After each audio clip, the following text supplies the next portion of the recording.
My childhood sweetheart Sophia and I had promised we'd get into North University together.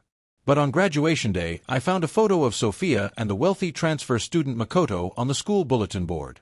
The caption read, "Congratulations to Sophia and Makoto on their joint admission to Southern University." On Sophia's social media there was only one caption, "Thank you for showing me a bigger world." I opened the comments. The very first reply was from Makoto. It read, "Next stop, the South." I was furious. Right then and there I swore to cut off my feelings and lock away my heart. From that day on, no more women in my heart. Only books and my future. But later Makoto went bankrupt and Sophia dropped out of college. She came back to apologize and asked me, "George, was I really that foolish?" She cried so pitifully that anyone would have felt sorry for her. As the hopelessly kind-hearted guy I was, I immediately replied, "Hard to say." Chapter 1. On graduation day, I stood in front of the school bulletin board staring at the honor roll where Sophia and Makoto's photos were displayed side by side. They were both smiling brightly. Beneath the photos was a line that read, "Congratulations to Sophia and Makoto on their joint admission to a university in the South." I stared at that photo for a long time. So long that the popsicle in my hand melted sugary syrup dripping down my fingers until they felt sticky. 12 years. From kindergarten all the way through senior year, Sophia had always sat beside me.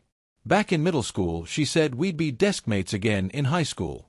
During our first year of high school, she said we'd get into North University together one day.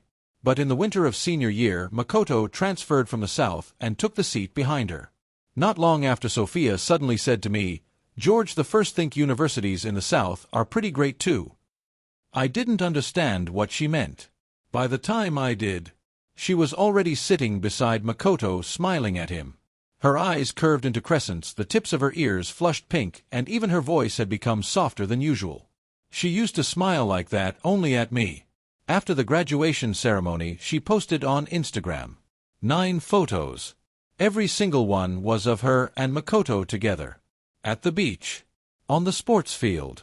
In the classroom. On the rooftop. The caption said only one sentence, "Thank you for showing me a bigger world." I opened the comments and scrolled down. The very first one was from Makoto. "Next stop, the South." Sophia replied with a heart. I locked my phone. The wooden stick of my popsicle snapped in my grip. A splinter pierced my palm, sending a sharp sting through my hand. But it still wasn't as painful as my heart. Yeah, that's complete nonsense. Heartbreak hurts way more. I stood up, tossed the broken popsicle stick into the trash, took a deep breath, and declared, "Starting today." I spoke to the empty school field. I, George, hereby sever all ties to love and lock away my heart forever. For the rest of my life I will never fall for another woman. I'll carve this pain into my bones and take it with me to the grave. My phone rang. It was David, my childhood best friend.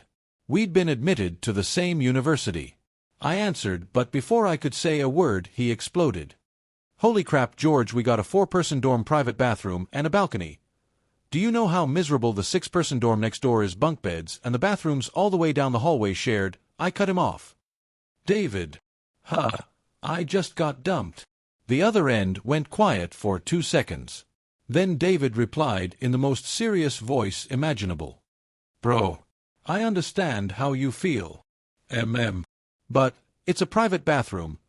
Do you know what a private bathroom means? It means you don't have to wait in line to take a dump. It means you can shower without wearing flip-flops. It means..." I hung up.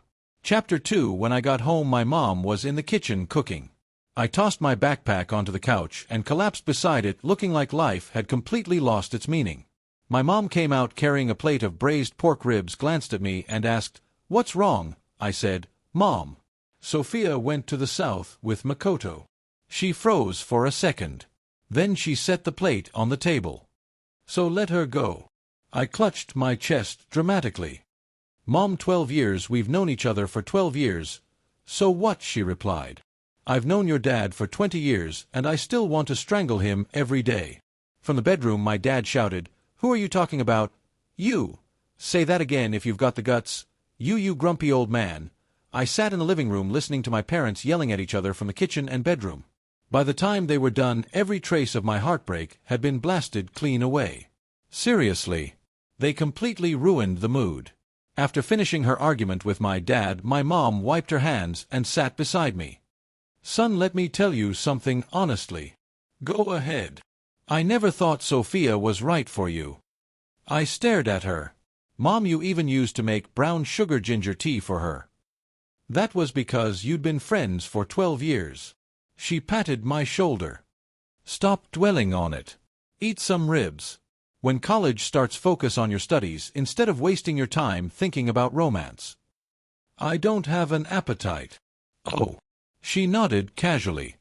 "3 ribs then. If you're not eating them, I'll give them to your dad." "Leave them for me."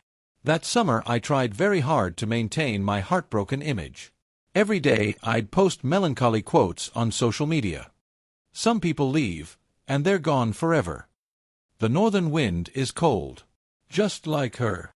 12 years, and we were only passing strangers after all. The first post got 3 likes. My mom, my dad, David. David also commented, "Bro, quit being so dramatic. Hurry up and lend me your barbecue grill." The second post got 1 like. David.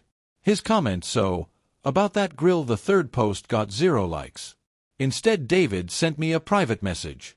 "Are you lending me the grill or not?" I deleted every single post. September 1st. Move-in day. Dragging my suitcase, I stood at the entrance of my university. Watching the crowds of students coming and going, I had only one thought. Starting today, I was going to become a quiet, brooding man of few words. The kind of man whose eyes alone would make people think, "This guy has a story." With that in mind, I deliberately put on a pair of sunglasses. The September sun was brutally hot. But if you wanted to look mysterious, sunglasses were non-negotiable. I dragged my suitcase across campus. When I reached the dorm building, I stopped. There was a girl ahead of me. She wasn't very tall, her high ponytail swaying as she crouched beside an enormous suitcase, struggling to move it. She couldn't lift it by herself. One of the wheels had gotten wedged in the gap between the steps. I hesitated. At first I was going to walk around her. But then she glanced back at me. There wasn't a hint of asking for help in her eyes. If anything, her expression practically said, "What are you looking at?" "Oh, really, what's wrong with looking?" I pushed my sunglasses up and walked over. "Let me handle it." She looked me up and down. "You sure you can?" "Excuse me, who are you underestimating?" I bent down, grabbed the handle with one hand, and heaved upward. It didn't budge.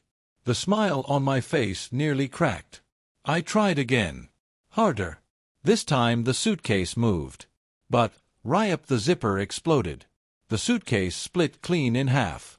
Everything inside erupted like a volcano. Clothes, books, toiletries, a power bank, a stuffed toy, and then a whole pile of brightly colored underwear. Time froze. Chapter 3. A pink one landed on my sunglasses. A white one draped itself over my shoulder. There I was, standing in front of the dorm building with a bra hanging over my head, a pair of panties on my shoulder, and half a broken zipper still clutched in my hand. The entire area went silent for about 2 seconds. Then, someone burst out laughing. Before I knew it, at least 30 people around the dorm were staring at me. A few had already pulled out their phones to record. I even heard one guy yell, "Bro, pink looks good on you." The girl's face turned bright red. The embarrassment in her eyes quickly transformed into pure fury. Then, thud. She kicked me square in the shin. It wasn't hard, but it was terrifyingly accurate. Right on the bone. "You pervert, what the hell?" "Wait, it wasn't on purpose." "Oh yes it was. You've got it all wrong. Why would I ever?" She gritted her teeth. "Why don't you look at what's hanging off your head first?" I reached up and touched it. Pink. Lace trim. A cute little bow. I ripped it off at record speed and hurled it back into the suitcase like I was throwing a live grenade. "It was an accident." "Blame the zipper. File a complaint with the manufacturer." She glared at me for 3 full seconds. Then she crouched down and started stuffing everything back into what was left of the suitcase, one item after another. Her ears were so red they looked ready to catch fire. I knelt down to help. But I only dared pick up the books and the power bank. Everything else I wouldn't have touched with a 10-foot pole. The crowd kept growing. Some people applauded. Some whistled. Others started chanting, Kiss kiss, on my very first day of college. I'd planned to become a quiet, mysterious man with a tragic past. Instead, I'd become the biggest joke in the entire dorm. After packing everything up, she hugged the battered suitcase to her chest and stood. She looked back at me. "What's your name, George?" She bit her lip. "Fine." She nodded, wearing the unmistakable expression of someone committing my face to memory. "My name is Willow. Remember it. I'm going to make you pay for this." Then she turned around and walked away without another glance, carrying her broken suitcase. I stood there, still smelling faintly of laundry detergent. David stuck his head out of the dorm window upstairs. "George the First got the whole thing on video." I shouted. "Delete it," he grinned. "Too late, I already posted it in the class group chat." "David, get down here." "Sorry, I'm busy enjoying our private bathroom, see ya." I remained standing outside the dorm. The sun beat down mercilessly on my head. Behind me, the laughter of those 30 people still hadn't died away. I thought back to the vow I'd made at the school gate just an hour earlier, to become a quiet, brooding man of few words. Hee. Chapter 4. On the third day of military training, I finally confirmed one thing: Willow and I were in the same department. To be more precise, we were in the same school, the same major, and we'd be taking the same classes for the next 4 years. The moment I spotted her standing in formation, every hair on my body stood on end. She saw me too. That look. How do I put it? It was like a cat spotting the thief who stole its favorite fish. The instructor barked commands from the front. Eyes right. I stood perfectly straight, eyes fixed ahead, my expression stern, pretending not to notice her. Count off. 1, 2, 3. Then it was my turn. 4. Loud. Clear. Strong. Not a single extra word. That was the aura of a brooding man. 5. Her voice came from beside me. Bright. Clean. Then I heard her quietly add under her breath, "Pervert." The corner of my mouth twitched. After training, David slung an arm around my neck as we headed toward the cafeteria. "George, did you know Willow's officially the hottest girl in our department?" "What's that got to do with me?" he grinned. "You wore her underwear on your head on the first day of school." "What do you mean, what's it got to do with you? That was an accident." "An accident?" he laughed. "Bro, do you know what nickname everyone in the class group gave you?" "I don't know, and I don't want to." "Pink Bow Warrior." "What the hell, David, keep talking, and I'll clog our private bathroom." He immediately let go of my neck and took 2 steps back. "Easy, bro. We can talk this out." The cafeteria was packed. I wandered around with my tray, searching for a seat. After what felt like forever, I finally spotted an empty one. I walked over, then froze. Willow was sitting across from it. She was eating quietly, her chopsticks holding a piece of braised pork. I immediately turned to leave. "Stop." She didn't even look up. "Sit." I hesitated. Sit." There wasn't the slightest room for negotiation in her voice. So I sat down, as far away from her as the table would allow. "George." "Yes," she asked. "Do you think what happened that day was funny?" "No, I honestly think it was the most embarrassing moment of my entire life." She finally looked up at me. She took a bite of the braised pork between her chopsticks. "I'll give you that." I had no response. "I checked," she continued.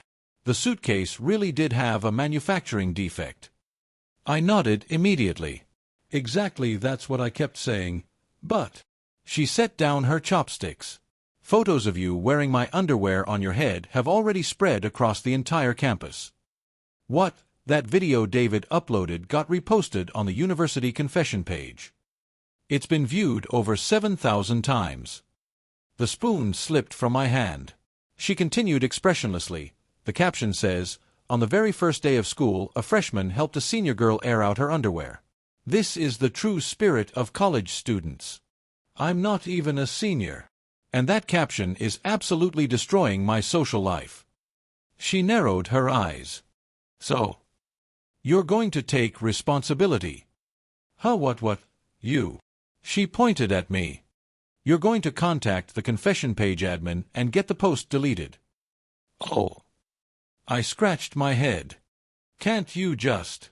She bit her lip. "Go myself. The second I say anything, the whole school will know they're mine. If you claim they're yours." She shrugged. "Who's going to question it?" I stared at her. Somehow, I couldn't argue with that logic.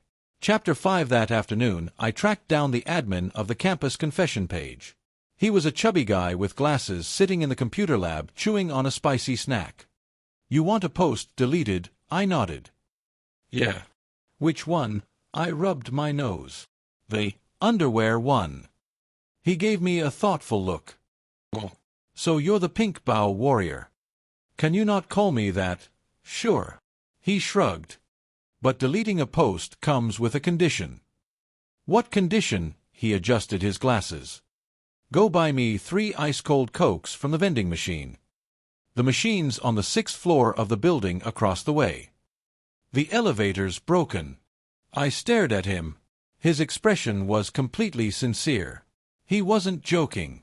The 6th floor, the 6th floor, and the elevator's broken. I took a deep breath. 20 minutes later, I'd carried 3 ice-cold bottles of Coke up 6 flights of stairs, and back down again. I was drenched in sweat. The post was deleted. I texted Willow. "Done." She replied with a single word. "Not bad." Not even a thanks. I turned off my phone. But for some reason, I wasn't feeling nearly as miserable anymore. I even forgot to post my daily Heartbreak quote on social media. That night back in the dorm, David was gaming. Our other 2 roommates, Elias and Alan, were discussing tomorrow's elective classes. I flopped onto my bed. Without looking away from his screen, David asked, "George, did you go see the confession page admin this afternoon?" "Yeah." "Got the post deleted?" "Yep." "What a shame. I already saved screenshots." "David, what?" I looked at him. "Can you do one decent thing in your entire life?" He finally looked up, wearing the most innocent expression imaginable. "I'm helping you expand your social circle, bro. Think about it. It's only been 3 days since school started, and everyone in the department already knows who you are. They know my ass. The whole department calls me Pink Bow Warrior. That just means you're memorable." Elias chimed in from the top bunk. "He's got a point. You really are memorable." Alan delivered the finishing blow. "I went to fill my water bottle today. The lady in the water room asked if I was your roommate. And," she said, "that young man in your dorm is so kind, helping girls hang up their underwear and all." I pulled my blanket over my face. Lying there in the darkness, I thought about Sophia. If she could see me now, would she think that leaving me had been the right decision? Forget it. No point thinking about it. Time to sleep. I still had calculus tomorrow. And rumor had it Professor Mao was absolutely terrifying. Chapter 6. Professor Mao really was terrifying. He was in his 60s with graying hair and glasses so thick they looked bulletproof. He never smiled in class. And he never went easy on attendance. On the very first day, he made an announcement. 40% of this class will fail the final exam. If you can't accept that, now's the time to change majors. The classroom fell completely silent. I was sitting in the 3rd row by the window. I'd picked that seat very carefully. Not too close to the front. Not too noticeable. Next to the window with good lighting. Perfect for staring into space. Perfect for being a brooding man. Professor Mao was explaining limits. I was thinking about Sophia. Outside, the plane trees had begun shedding their leaves. By late September, the breeze had already turned chilly. Sophia was in the south. She was probably still wearing short sleeves. She loved white t-shirts and high ponytails. When she smiled, "George," Professor Mao's voice cracked through the classroom like thunder. I shot to my feet on instinct. "Here," he pointed at the board. "Example 3 on page 7. Come solve it." Every eye in the classroom turned toward me. I glanced at the problem. A limits question. To be honest, I knew how to do it. Math had always been my best subject in high school. Sophia used to copy my homework all the time. I walked to the front and picked up a piece of chalk. My hand trembled a little.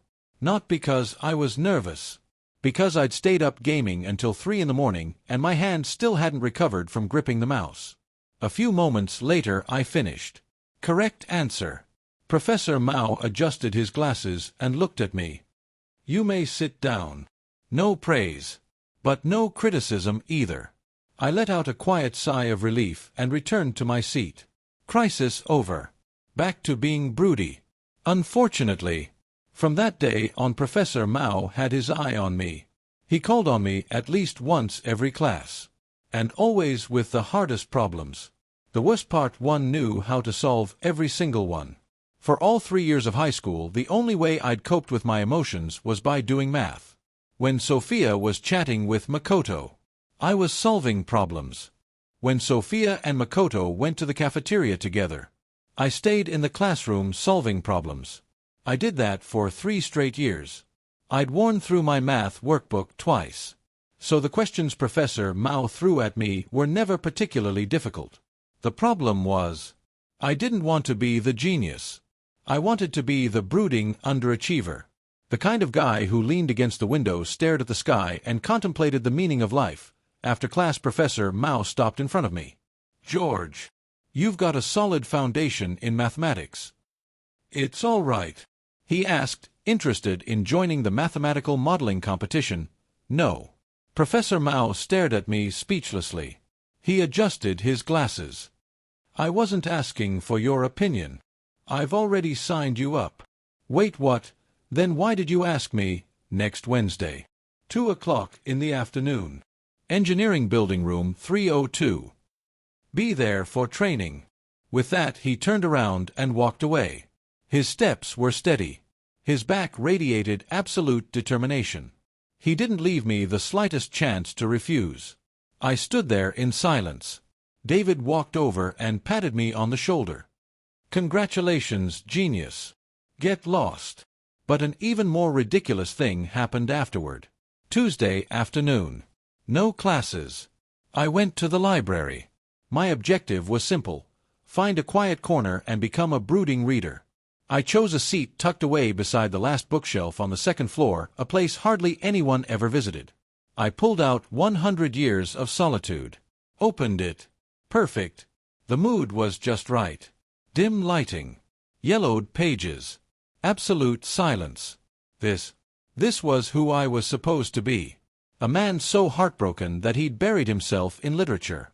Chapter 7. I read 3 pages. Then I fell asleep. Not on purpose. I was genuinely exhausted. David had been snoring all night, and I barely got any sleep. I lay sprawled over the desk, my face pressed against the pages, while my drool slowly soaked into one of Garcia Marquez's classic passages. Then I had a dream. In the dream, Professor Mao was writing a limit problem on the blackboard. The really difficult kind. In the dream, I walked up to the podium, picked up a piece of chalk, and said, suppose the limit of f(x) as x approaches 0 equals. I was muttering. Not very loudly. But in the quiet library it was clear enough. Using L'Hopital's rule, we differentiate both the numerator and the denominator. David later reconstructed the entire scene for me. At the time there were about 7 or 8 people in that section of the second floor. Every single one of them looked up. There was a freshman asleep at his desk, muttering advanced calculus formulas in his sleep. With flawless logic. And perfectly coherent reasoning. It went on for about 3 minutes. One graduate student even pulled out his phone and recorded it. The craziest part was, Professor Mao happened to be in the library that afternoon. He'd been on the 3rd floor. After hearing the commotion, he came downstairs to see what was happening. Just in time to hear me solve the final step of the problem in my sleep. I mumbled, therefore the limit equals 1/2. Then I rolled over. And kept sleeping. Professor Mao stood beside me for 30 seconds. Then quietly turned around and left. The next day in class, he announced to everyone, one of the students in this department solved an advanced calculus limits problem while asleep. I've been teaching for 40 years. This is the first time I've ever seen such a thing. The entire class turned to look at me. I wanted to bury my face in my desk. That video. The graduate student uploaded it to the department group chat. The caption read, "Breaking news: freshman sleepwalks through a calculus problem in the library. Reincarnated math genius suspected." Within 3 days, it reached over 200,000 views. The top comment read, "So this is what people mean by studying so hard you even do it in your dreams." The second highest comment said, "Wait, isn't this the pink bow warrior? He's talented at everything." I threw my phone onto the bed. Across the room, David was laughing so hard he nearly rolled off his bunk. "George, you've officially become a legend in our department." "A legend my ass. I just wanted to be an ordinary guy and keep a low profile." He shook his head. "Too late." Then he pointed at my phone. "Look who shared your video." I picked it up. One profile picture immediately caught my eye. Sophia. She had shared the video. Without adding a single word. Just shared it. I stared at her profile picture for a long time. It had been 3 months. Ever since the college entrance exams ended. She had never contacted me first. And now, she had shared a video of me. What did that mean? Was she paying attention to me, or had she simply shared it without thinking? My phone buzzed. A new message. It was from Sophia. "How have you been lately?" I held my phone, my finger hovering over the keyboard. I typed, "Not well. I've been miserable." Then deleted it. I typed again, "I'm okay. Just getting by." Deleted. Then, "None of your damn business." Deleted. In the end, I typed only one reply. "I'm doing all right." Sent. She never replied again. I slid my phone under my pillow, rolled over, and faced the wall. Behind me, David asked, "That was Sophia, wasn't it?" "Shut up. I knew it." He sighed. "Stop replying to her. It won't make you any happier." I said, "Shut up." Silence. For 2 seconds. "George." "What?" "Tomorrow's sports day. The PE teacher signed you up for the 100-meter dash." I stared blankly. "When did I ever agree to?" "He said you ran fast during military training. He thinks you've got potential." "I'm not going." David shrugged. "Skip it if you want. But you'll lose 1,000 conduct points." I pulled the blanket over my head, then muttered a single word. A very, very dirty one. Chapter 8. Sports day arrived. The sky was clear, the clouds were white, and a cool autumn breeze drifted through the air. The perfect weather to stay in the dorm and sleep. Instead, I was standing on the starting line for the 100-meter dash. I was wearing a white tank top, a pair of athletic shorts, and a pair of track spikes that David had somehow borrowed for me. They were one size too small. My feet were being crushed. "Let's go, George," David yelled from the stands. Beside him, Elias and Alan were holding up a handmade banner. It read, "Pink Bow Warrior never gives up." I immediately turned my head and pretended I hadn't seen it. 8 runners. 8 lanes. I was in lane 6. The guy in lane 7 had calf muscles so defined they were downright depressing. One look and you knew he was a track athlete. During warm-up, he bounced straight up 3 times. Each jump was ridiculously high. My warm-up routine, I stood there and rubbed my eyes. "On your marks." The starter raised the pistol. I bent down into position. The spikes were killing my feet. Set. And then, out of the corner of my eye, I saw it. At the edge of the grass beside the track. A snake. Green. Thin. Slowly slithering. Toward lane 6. Toward me. Every drop of blood in my body froze within 0.3 of a second. I'd been terrified of snakes ever since I was a kid. The kind of fear that shot straight from the soles of my feet to the top of my head the instant I saw one. Sophia used to laugh at me. She'd tease me for being a 6-foot-tall guy who was scared of a tiny snake. It was embarrassing. But I couldn't help it. Bang, the gun fired. Everyone exploded off the line. So did I. But I wasn't running a race. I was running for my life. The snake shot out of the grass behind me far faster than I'd expected. Maybe it had just been basking in the sun. Maybe the gunshot startled it and it instinctively slithered toward the track. But in my eyes, it was chasing me. It wanted me dead. Fear is the greatest fuel in the world. My legs pumped faster than they ever had in my entire life. The spikes didn't hurt anymore. I couldn't feel anything, except the wind, roaring past my ears. The guy in lane 7 stayed beside me for about 30 meters. Then, I left him behind. Not gradually. Instantly. As if we belonged to completely different worlds. When I crossed the finish line, I couldn't stop my momentum. I stumbled forward and dove headfirst onto the crash mat. The first thing I did was flip over and sit up, frantically whipping my head from side to side. "Where's the snake? Where's the snake? Did it follow me?" The entire stadium fell silent. Then the announcer's trembling voice echoed through the speakers. "Lane 6 George. Time. 10.87 seconds. You've broken the university men's 100-meter record. The previous record, set in 2015, was 11.12 seconds. The stands erupted into deafening cheers. David's voice cut through all the noise. "Holy crap, George, since when did you become Usain Bolt?" I sat there on the crash mat, gasping for breath, covered in cold sweat. 3 officials hurried over. "Student, have you ever trained in sprinting before?" "And no." Then that acceleration. There was a snake. "What?" I pointed toward the grass beside the track. All 3 officials turned to look. There was nothing there. The snake had disappeared long ago. They exchanged puzzled glances. Then the head of the physical education department came running over. He was a burly man in his 50s with a stopwatch hanging around his neck, his face glowing with excitement. "This student," he grabbed my hand enthusiastically. "Would you like to join the university track team?" "And no, He cut me off. "We'll give you excellent benefits. There's a monthly training stipend." I waved my hands. "I really don't. And if you win medals," he continued excitedly, "the university pays additional cash rewards." David sprinted down from the stands. He wrapped an arm around my shoulders and whispered into my ear, "Bro, the stipend's pretty good." "How much?" $800 a month. I looked at the PE director's eager face, then at David's incredibly punchable grin. After a long pause, I replied, "I'll think about it." Chapter 9. The award ceremony was even more ridiculous. I stood on the podium. A gold medal hung around my neck. The university president personally presented me with the award. Below, the stage phone cameras flashed non-stop.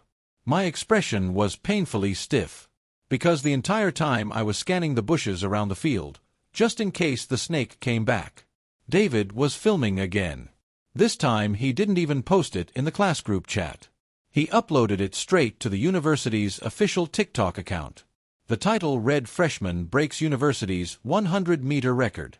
First words after the race, "There's a snake." The comments exploded. Top comment, "He wasn't running that fast. He was running for his life." Second place, "Now that's what you call a race against death." Third place, "The snake's probably thinking, I made you famous and this is how you repay me." After reading the comments back in the dorm, I quietly opened Sophia's social media. Her latest post was from 2 days ago. She and Makoto were standing on a beach in the south. Their shadows stretched long across the sand. Caption, "Autumn is here." I stared at the photo for a long time, then backed out. No like, no comment. I tossed my phone onto my pillow. "David." "Yeah, I'll join the track team."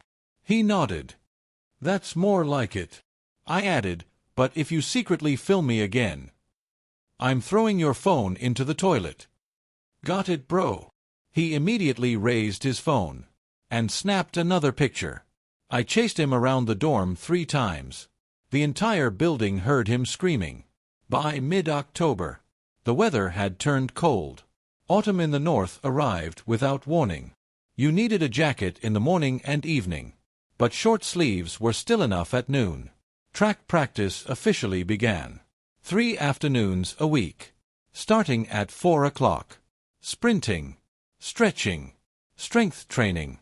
The coach was a retired athlete in his early 30s.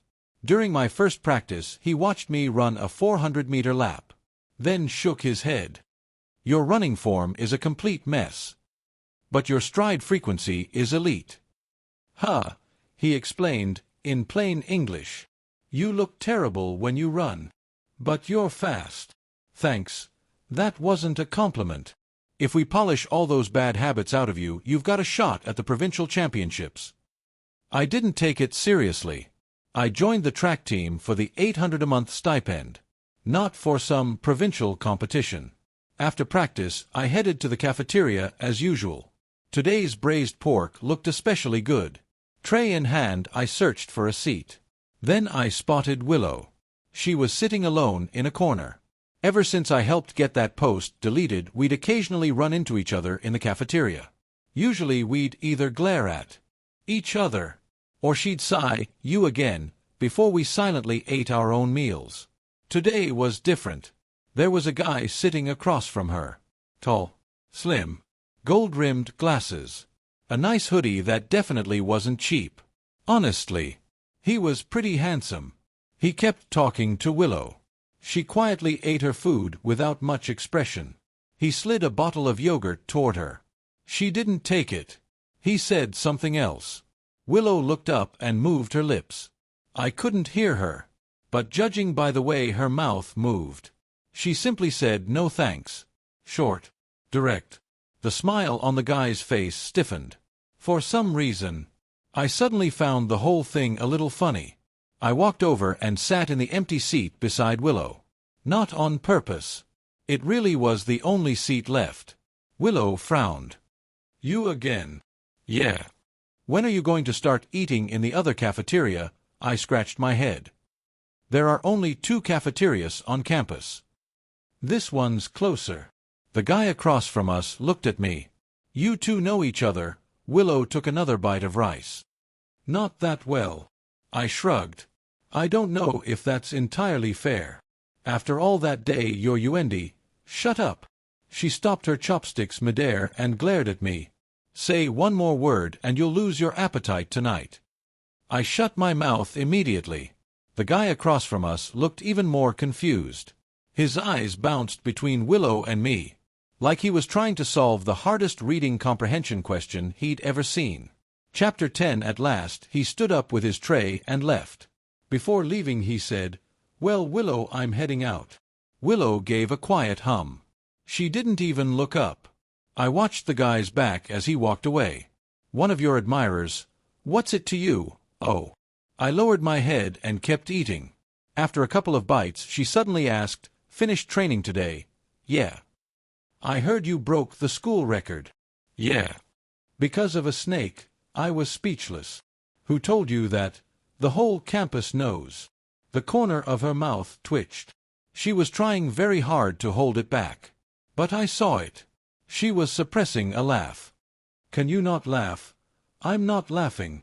The corners of your mouth are curling up. You're seeing things. She lowered her head and continued eating. The tips of her ears were slightly red. Maybe the cafeteria was just too warm. That night I was lying in bed scrolling through my phone. Sophia had posted another update. This time it wasn't a photo of herself. It was a picture of a tree. Bare branches beneath a streetlight. The caption read, "So tired." There was no location. No Makoto. I stared at those 2 words for a long time.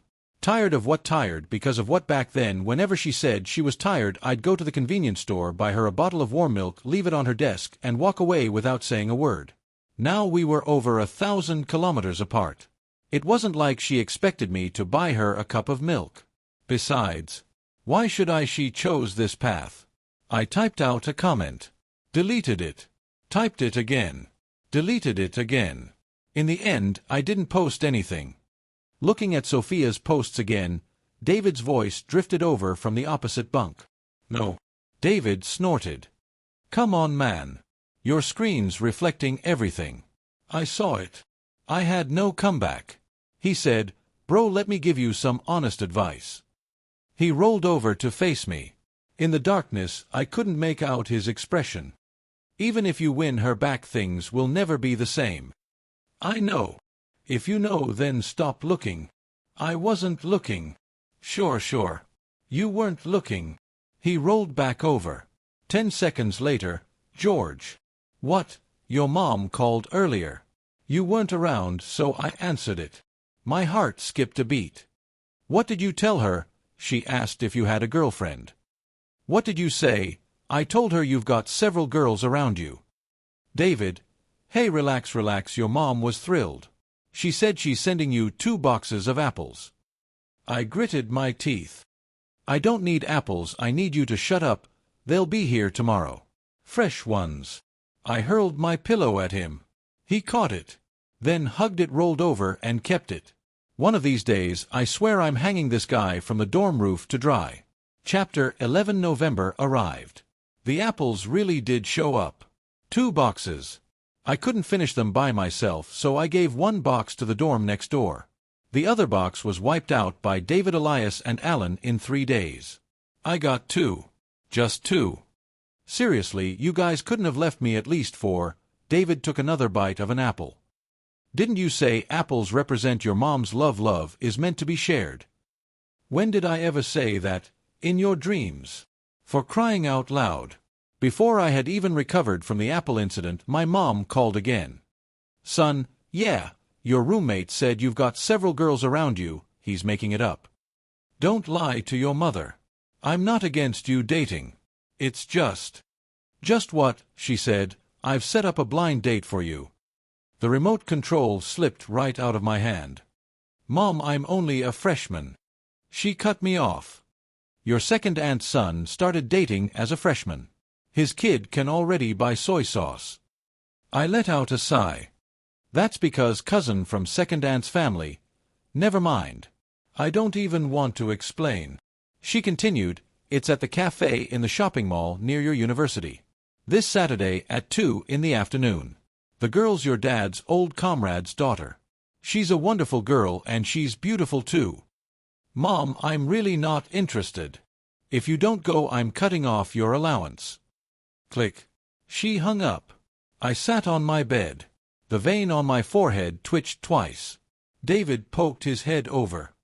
You're going on a blind date. Don't come any closer. He grinned. Bro, this is a good thing. Look at you. You've been walking around every day looking like your girlfriend died. Well, more like your ex ran off with someone else. Close enough. Anyway, it's time you moved on. I don't need a blind date. But you do need your allowance. He had a point. I couldn't argue with that. Saturday, 1:50 p.m. I deliberately put on the most ordinary hoodie, the most ordinary pair of jeans, and the most ordinary sneakers. Mission: make it obvious at first glance that I didn't want to be there. When I walked into the cafe, a girl was already sitting in the corner. She had short hair and oval face and was wearing a light blue sweater while looking at her phone. I walked over. Hi. I'm George. She looked up. You're George. That's right. She gave me a quick once-over. Have a seat. I sat down. The server came over. I ordered an Americano. She ordered a latte. Then, silence. The textbook kind of awkward. After a while I asked, so you're... Before I could finish, the cafe door swung open. Someone walked in. A high ponytail. Light crisp footsteps. I turned around. Willow. The moment she saw me, she stopped in her tracks. Then she noticed the girl sitting across from me. Her expression changed. From confusion to utter shock. Freya, the girl across from me, froze too. Willow, what are you doing? Willow tilted her head. Weren't you coming here for a blind date today? I came to be your wing woman. My brain froze. Wait a second.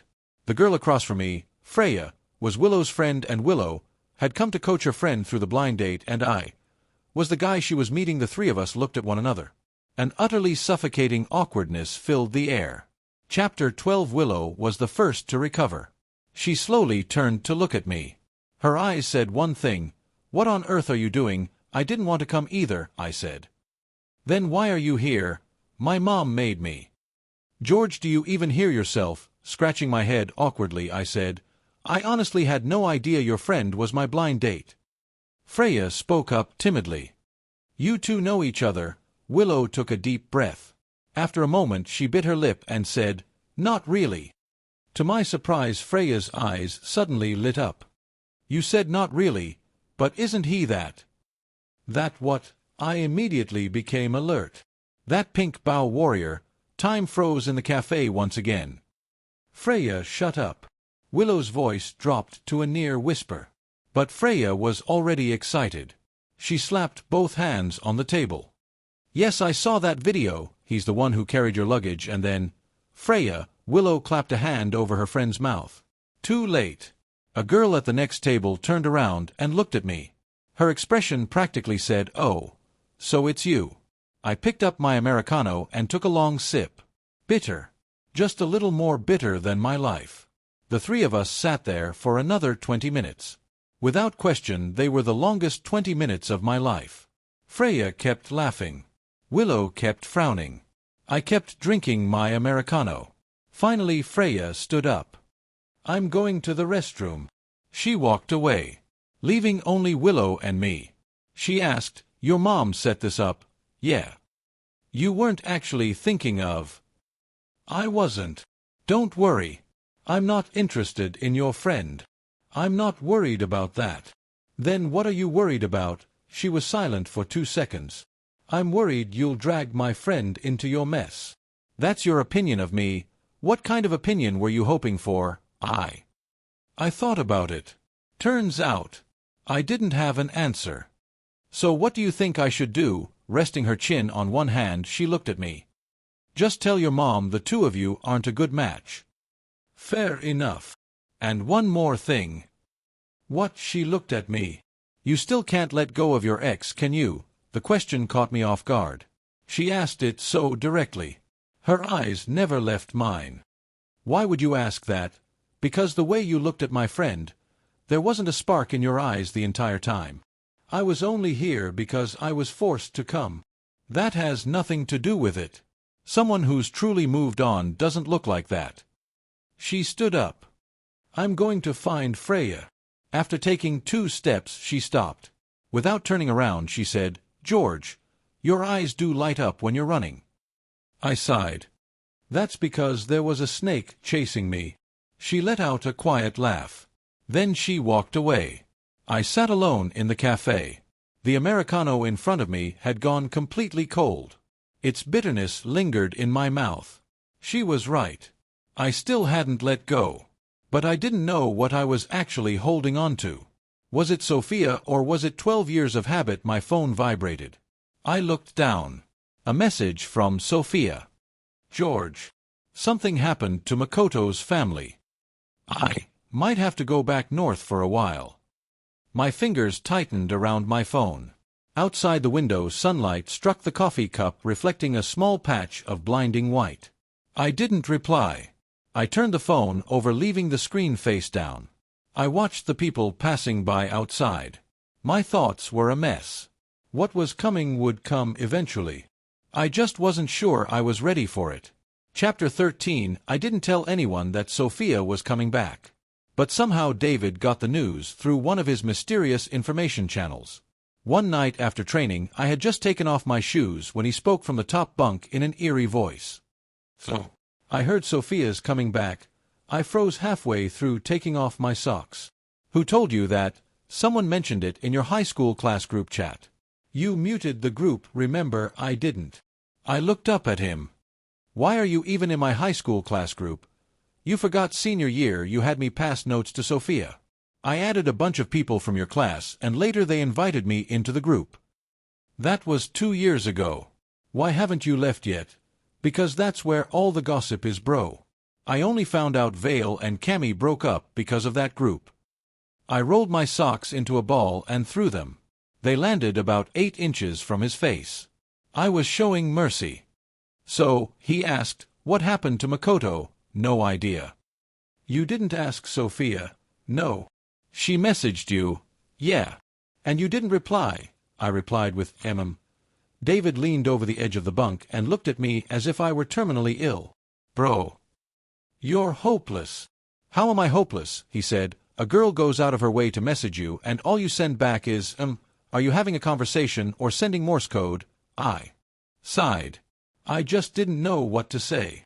"Then don't say anything. Just don't sit there overthinking it." He pulled his head back. A few seconds later, "George, what now? If she really comes back, what are you going to do?" I lay on my bed staring at the ceiling. There was a tiny crack running across it. It twisted from the light fixture all the way toward the window. "I'm not going to do anything." "You sure?" "Yeah." "Good." He rolled over. The bed frame creaked. "Then I can stop worrying." "What were you worried about?" he chuckled. "I was afraid you'd do something stupid on impulse." I didn't answer. To be honest, he wasn't wrong. My head was running a little hot. But not because of Sophia. It was because, for the first time, I realized I'd actually changed over the past few months. Not because I looked better. Not because I'd gotten stronger. It was something in my mindset. Back then I thought Sophia leaving meant my world had fallen apart. But it hadn't. The sun still rose every morning. The braised pork in the cafeteria tasted exactly the same. David was still just as punchable. Willow was still just as sharp-tongued. Professor Mao still called on me every single class. I went to class. I trained. I ate. Without Sophia in my life, I was doing just fine. That realization scared me a little. Because I'd spent all this time telling myself I was someone who'd been abandoned. If even I no longer thought I was miserable, then what had all that heartbreak been? Was I just acting? I rolled over. Forget it. I had calculus tomorrow. The next morning Professor Mao was lecturing on Taylor expansions. The entire class looked half asleep. I was the only one paying attention. Not because I loved studying, but because the moment Professor Mao caught someone zoning out, he'd call on them. And I was always his first choice. After class, he called me into the hallway.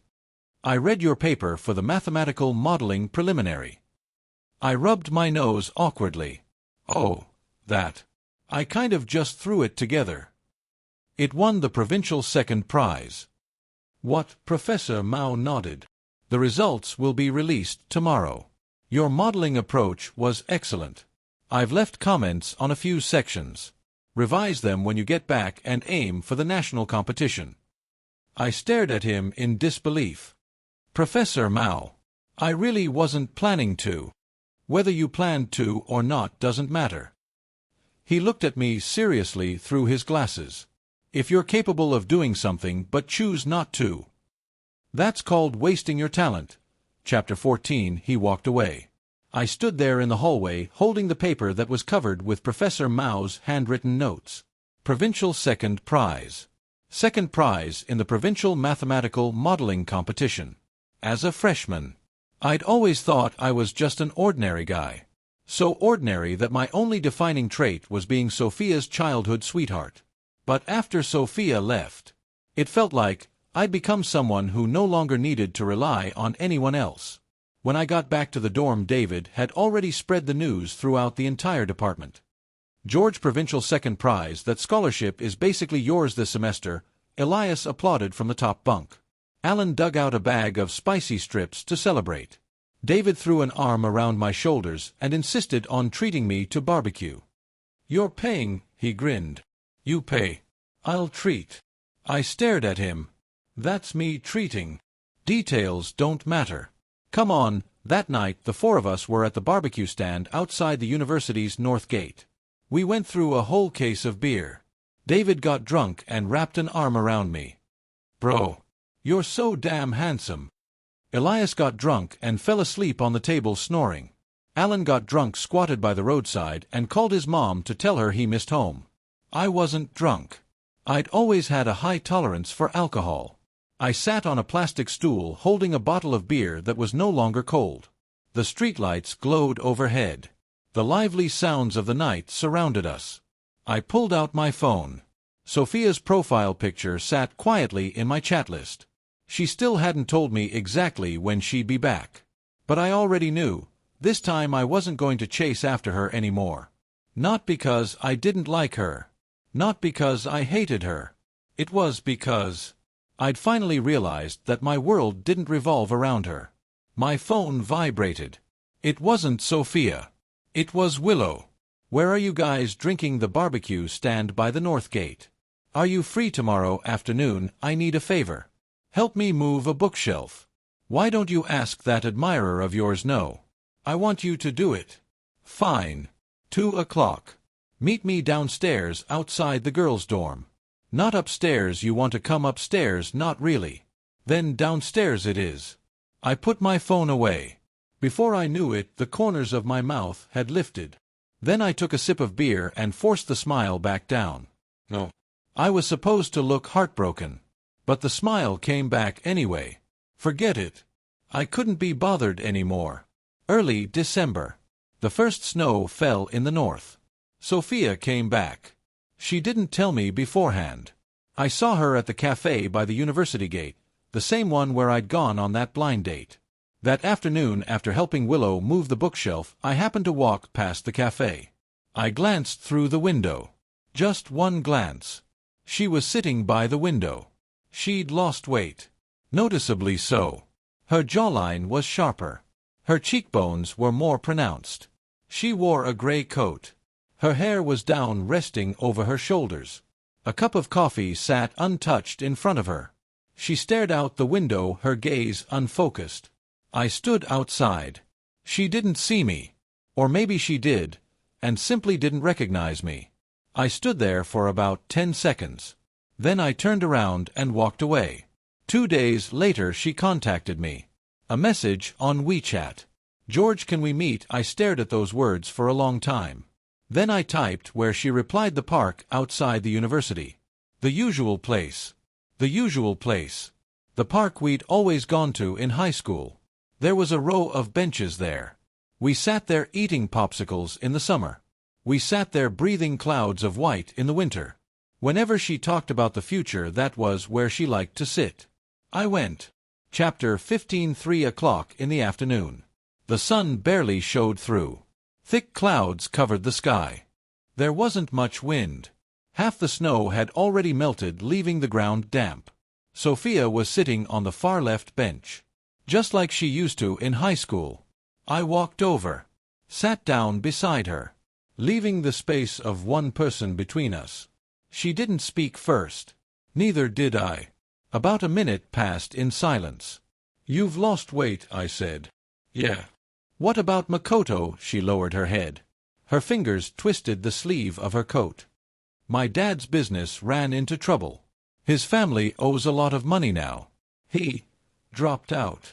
"Dropped out?" She nodded. "He went back to his hometown to help his dad deal with everything." I stayed silent. "He told me we should spend some time apart until he got things sorted out. And then, he barely contacted me anymore." Her voice was soft, made even thinner by the winter air. "I lived alone in the South for 2 months. I couldn't focus on classes. I just sat in my dorm room every day." She turned to look at me. Her eyes were slightly red. "George, am I stupid?" That question. If she'd asked me 6 months ago, I probably would have said, "No. You just chose the person you loved." But now, my mouth answered before my brain could. "It's hard to say." She froze. So did I. Then I quickly added, "But who hasn't done something stupid?" She looked at me for 3 seconds. Then, she smiled. Just a little. The corners of her lips lifted, then fell again. "You've changed." The old you would have never said something like that. You would have said, "It's okay. I'm here for you." I shrugged. "That was the old me." "Yeah." She nodded, her gaze returning to the distance. "That was the old you." Silence settled between us again. But this silence wasn't like before. Back then our silence had been comfortable. Now, it was empty. "George." "Yeah. Have you been doing okay?" "I'm doing all right." She said, "I saw your videos. The one at the library. And the one from the sports meet. Please don't remind me." She let out a faint smile. "You seem different now." "Better." "I'm not. I just got lucky." "Lucky is a kind of ability too." She stood up, brushed the dust from her coat. "I'm going back south next week. As soon as I'm done taking care of things here." "You're not staying?" "What would I stay for?" She smiled again. This one carried a trace of bitterness. "I still have to clean up the mess I made." She turned to leave. After taking 2 steps, she stopped. George. Yeah, I'm sorry. I didn't say anything. A cold breeze swept past, carrying the damp scent of earth after the snow. Without turning around, she said, You don't have to tell me it's okay. Because I know it isn't. I'm sorry, George. Then she walked away. I remained on the bench, watching her figure grow smaller and smaller. Her gray coat gradually blended into the gray sky. Strangely enough, I'd thought this moment would break me. I'd thought something inside me would shatter. But it didn't. Nothing broke. Instead, it felt as though something had finally settled. Heavy. Solid. At peace. My phone buzzed. A message from David. Where are you? Professor Mao's looking for you. The list for the national competition is out. He wants you in his office. I stood up, brushed the half-melted snow from my pants, replied on my way. Then I turned toward campus, without looking back. This time, I truly didn't look back. Chapter 16. The national competition team was finalized. 3 people per team. Me, Elias, and a senior from the School of Mathematics I'd never met. Professor Mao would be our advisor. The competition was scheduled for mid-January before winter break. That meant the next month would be packed with intensive training, competition prep, and final exam review, all at the same time. Every day was filled to the brim. Classes started at 8 every morning. Track practice at 4 every afternoon. Competition prep from 7 to 11 every night. No weekends off. I finally understood what Sophia had meant when she said so tired. But unlike her, my exhaustion felt fulfilling. I was so busy that I didn't have time to dwell on random thoughts. So busy that I didn't even have time to be heartbroken anymore. One day after practice, I was walking back to the dorm from the track. It was already dark. The streetlights stretched my shadow across the ground. White mist escaped with every breath. Then I saw Willow. She was leaning against a pillar outside the dorm entrance. Her shoulders hunched, arms folded tightly across her chest. The tip of her nose was red from the cold. What are you doing here? She tapped her forehead. Waiting for you. For me? Did your phone die? I called you 5 times. I pulled out my phone. Black screen. She was right. It had died. What happened? Freya's birthday. What does that have to do with me? She specifically said you had to come. She says you owe her after that blind date. I owe her? That was my mom's idea. So, she looked at me. Are you coming or not? I'm not. She shook her head. You are. I still have competition prep. It's just dinner. 1 hour. You can't spare 1 hour. I looked at her. The streetlight cast half her face in light and half in shadow. The tip of her nose was red. There seemed to be a faint layer of mist clinging to her eyelashes. I sighed. Fine. Go change. I'll meet you downstairs in 10 minutes. She turned and walked away. After 3 steps she looked back. Dress nicely. Why, she answered, I'm tired of looking at you dressed like a slob. Then she left. I stood there, those 2 words, dress nicely, echoing in my head. I went upstairs and spent 15 minutes digging through my closet. In the end, I put on a black turtleneck sweater and a pair of dark pants. I checked myself in the mirror. Not bad. David leaned down from the top bunk. Going on a date? No. Freya's birthday. Oh. You invite me? No. Why not? Because you talk too much. Bro. You really hurt my feelings. You have feelings. He disappeared back onto his bed. The hot pot restaurant. A table for 4. Freya. Willow. Me. And one of Freya's classmates, a guy wearing a baseball cap. Halfway through the meal, Freya suddenly asked, George, did you meet up with Sophia recently? My chopsticks froze halfway to the pot. Who told you that? Freya looked completely innocent. People were talking about it in your high school class group. Your high school class really loves gossip. I looked at her. Why are you in our class group?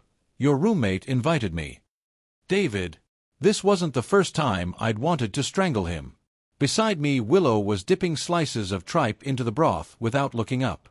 but the pace of her chopsticks noticeably slowed. We met once. And then, Freya's eyes sparkled with curiosity. That was it. So, was she trying to get back together with you, Freya? Willow finally spoke.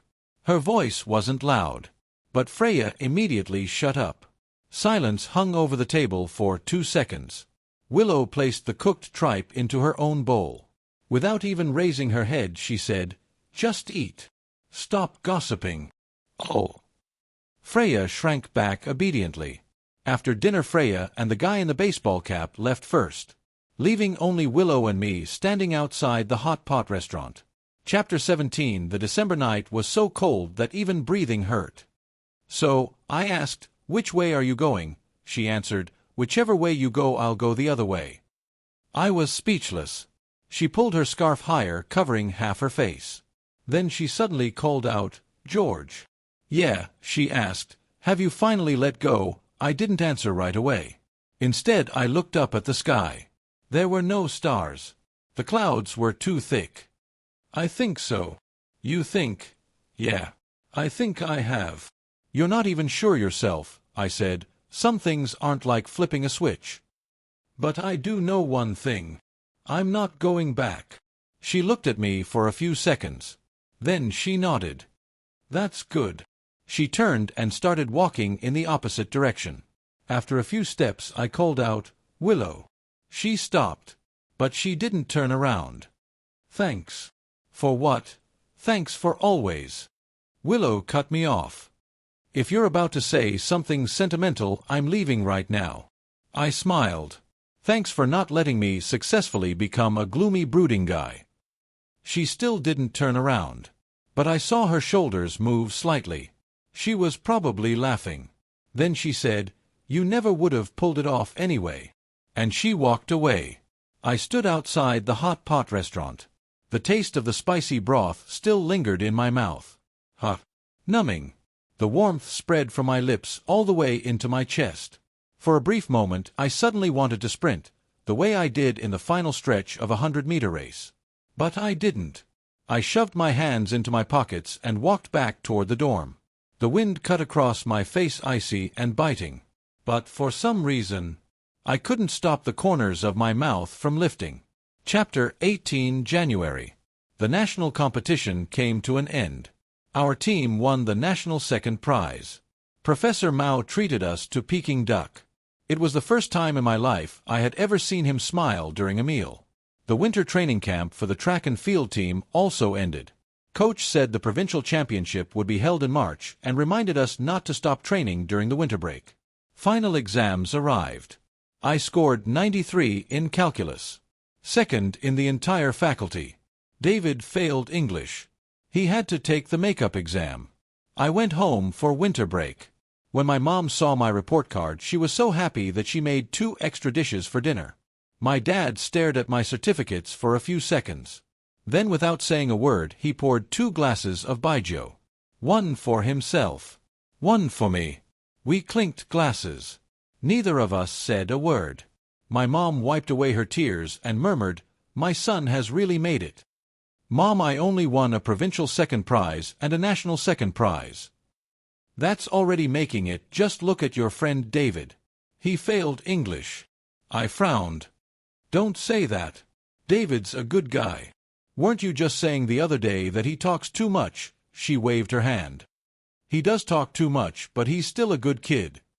Everything at home was just as it always was during the Lunar New Year. On New Year's Eve, the 3 of us sat in front of the TV watching the Spring Festival Gala. Mom cracked sunflower seeds. Dad struggled to stay awake. I scrolled through social media on my phone. Sophia had posted something. It was a photo taken from a window. The neon lights of the southern city shimmered across the rain. The caption read, "Happy New Year." I gave it a like. I didn't leave a comment. Then I kept scrolling. Willow had posted something too. It was a picture of her cat. A chubby orange tabby, round as a ball, sprawled across the couch with an annoyed expression. The caption read, "This cat is off duty. Do not disturb." I looked at it 3 times. Then closed the app. Without liking it. 10 minutes later, I opened it again. Liked it. Unliked it. Then liked it again. My dad cracked one eye open, still half asleep. What are you doing? Nothing. Then why are you grinning like an idiot? I'm not grinning. The smile's practically reaching your ears. I touched my face. He was right. I really was smiling. I just saw something funny online. Dad let out a snort. Bet it's a girl. No.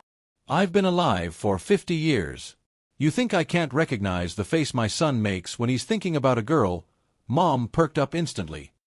What girl? Which one? The one from the blind date? No. Then who? A new girlfriend? I don't have a girlfriend. Son, you don't have to hide it from your mother. I wouldn't object. Dad, look what you started. Dad yawned. How is this my fault? You're the one smiling like an idiot. Couldn't you have pretended not to notice? Impossible. It was way too obvious. I slipped my phone back into my pocket. Better stop looking. The more I looked, the more hooked I became. On the 5th day of the Lunar New Year, David sent me a message. Bro, Happy New Year. Happy New Year. I've got something to tell you. Go ahead. David typed, Willow sent me a New Year's red envelope. I replied, and what does that have to do with me? He answered almost instantly, because she wrote this in the note. Please thank George for taking such good care of me this semester. Chapter 19. I stared at that message. My heart skipped a beat. What do you mean, taking care of her? What exactly did I do for her? David replied, helping her move her luggage, deleting those posts, moving her bookshelf, going to her friend's birthday. You count them yourself. Those were what I was forced into it. Yeah. Forced into it. You were forced for an entire semester. I replied with nothing but a string of periods. Bro, aren't you going to send her something in return? I blinked. Like what? You're asking me? You're the one involved here. I sat on my bed thinking for a long time. Then I sent Willow a message. Happy New Year. She replied instantly. Happy New Year. Then she asked, when are you coming back to campus? February 16th. Let me know when you get here. Why help me move that bookshelf again? I don't think it's in the right spot. Can't you move it yourself? No. It's too heavy. I sighed. Last semester you said you couldn't move it and asked me. This semester again. So, are you coming or not? Yeah. After sending that message, I laid my phone on my chest and stared at the ceiling. Then, I am never falling in love for the rest of my life. I declared it to the empty room. Firmly. Resolutely. My phone vibrated again. Willow had sent me a photo. Her chubby orange tabby. One paw rested on the windowsill as it stared at the snow outside. The caption read, it says, it misses you. A second message followed immediately. The cat said that. Not me. I looked at the messages. The corners of my mouth stretched from ear to ear. The vow I'd made just moments ago was dead on arrival. Fireworks crackled outside the window. Their colorful flashes danced across the ceiling. I picked up my phone and typed, give it a pat for me. Sent. Then I pulled the blanket over my head. For some reason my heart was pounding so hard it felt like it had climbed into my throat. It was unbearably warm under the blanket. But I couldn't help laughing. Never falling in love again, George. Wake up. You're already done for.